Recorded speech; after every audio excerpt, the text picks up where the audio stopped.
Jitu Joseph द्वारा लिखित और निर्देशित फिल्म दृश्यम 2013 में बनी थी, जिसे न केवल आम दर्शकों ने बल्कि फिल्म समीक्षकों ने भी पसंद किया था। यह एक ऐसे व्यक्ति की कहानी थी जो अपने परिवार द्वारा किए गए अपराध को पुलिस से छिपाने में सफल रहता है। परिवार ने एक अपराधी की ही हत्या की है और लाश को इस तरह से छिपाया कि यह पुलिस के हाथ लगी नहीं और वो परिवार सबूतों के अभाव में छूट जाता है। मोहनलाल और मीना को लेकर यह फिल्म मलयालम में बनी थी, जिसे बाद में कन्नड़, तेलुगु और तमिल में भी बनाया गया। हिंदी में यह फिल्म अजय देवगन को लेकर 2015 में बनाई गई थी। अजय की दृश्यम बजरंगी भाईजान और बाहुबली जैसी फिल्मों के बीच में रिलीज हुई थी, इसलिए बॉक्स ऑफिस पर ज्यादा कारोबार नहीं कर पाई, लेकिन टीवी पर इसे खूब पसंद किया गया। सीक्वल दृश्यम 2 नाम से मलयालम भाषा में आया है। यह फिल्म कोविड-19 के चलते थिएटर में रिलीज नहीं हो पाई और इसे सीधे अमेज़न प्राइम पर ही रिलीज कर दिया गया है। दृश्यम 2 को जो बात खास बनाती है वो ये कि इसमें नई कहानी नहीं है। दृश्यम जहां खत्म हुई थी वहां से इसकी कहानी को आगे बढ़ाया गया है। यह काम आसान नहीं था क्योंकि दृश्यम की कहानी अपने आप में पूरी लगती है, लेकिन जीतू जोसेफ ने इस कठिन काम को बेहतरीन तरीके से कर दिखाया है। दृश्यम 2 में वही किरदार हैं, वही लोकेशन है। अब कहानी 6 साल बाद की है। जॉर्ज कुट्टी यानी मोहनलाल अब थिएटर मालिक बन गया है और एक फिल्म प्रोड्यूस करने वाला है। उसकी बेटी अंजू और अनु की उम्र में 6 साल का इजाफा हो गया है। बड़ी बेटी और जॉर्ज कुट्टी की पत्नी रानी अभी भी किए गए अपराध से मुक्त नहीं हुए हैं। वे पुलिस को देख घबरा जाते हैं, उन्हें डरावने सपने आते हैं। अपने इस भय के बारे में जॉर्ज कुट्टी से वे बात भी करते हैं, लेकिन वह यह सब मजाक में उड़ा देता है।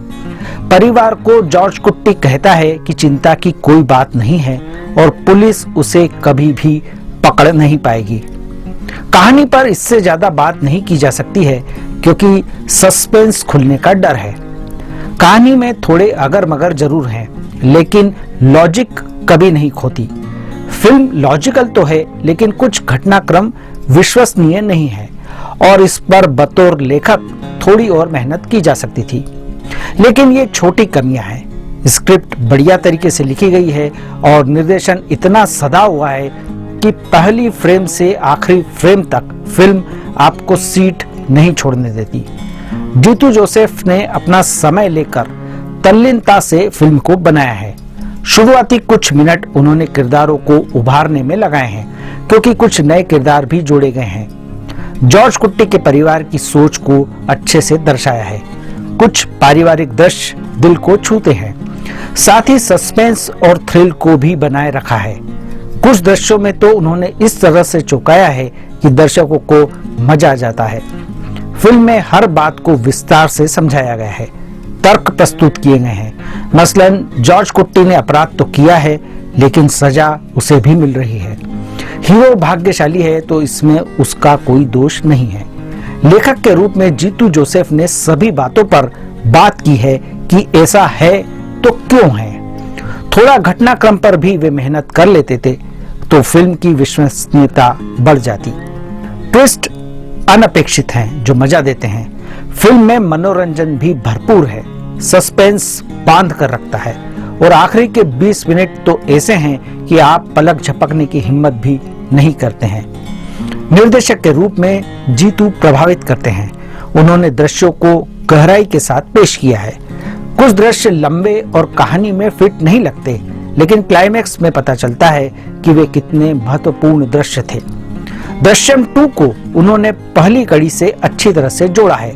साथ ही वे ये भी आभास देते हैं कि दृश्यम 3 की कहानी उनके दिमाग में है। मोहनलाल कितने काबिल अभिनेता है यह कहने की जरूरत नहीं है। वे दृश्यम 2 में बिल्कुल नैसर्गिक लगे। मक्खन पर जिस स्मूथ तरीके से छुरी चलती है, वैसा ही स्मूथ अभिनय मोहनलाल का है। उनकी पत्नी के रूप में मीना का अभिनय भी बेहतरीन है। अपनी जवान बेटियों की चिंता और अतीत का खौफ उनके अभिनय से दर्शक महसूस करते हैं। सपोर्टिंग कास्ट सशक्त तरीके से अपनी उपस्थिति दर्ज कराती है। आमतौर पर भारतीय फिल्मों के सीक्वल दमदार नहीं होते हैं, लेकिन दृश्यम 2 इस बात को झुठलाती है। दृश्यम देखी है तो दृश्यम 2 देखना बनता है। इस फिल्म को मैं 5 में से 3.5 स्टार देता हूं।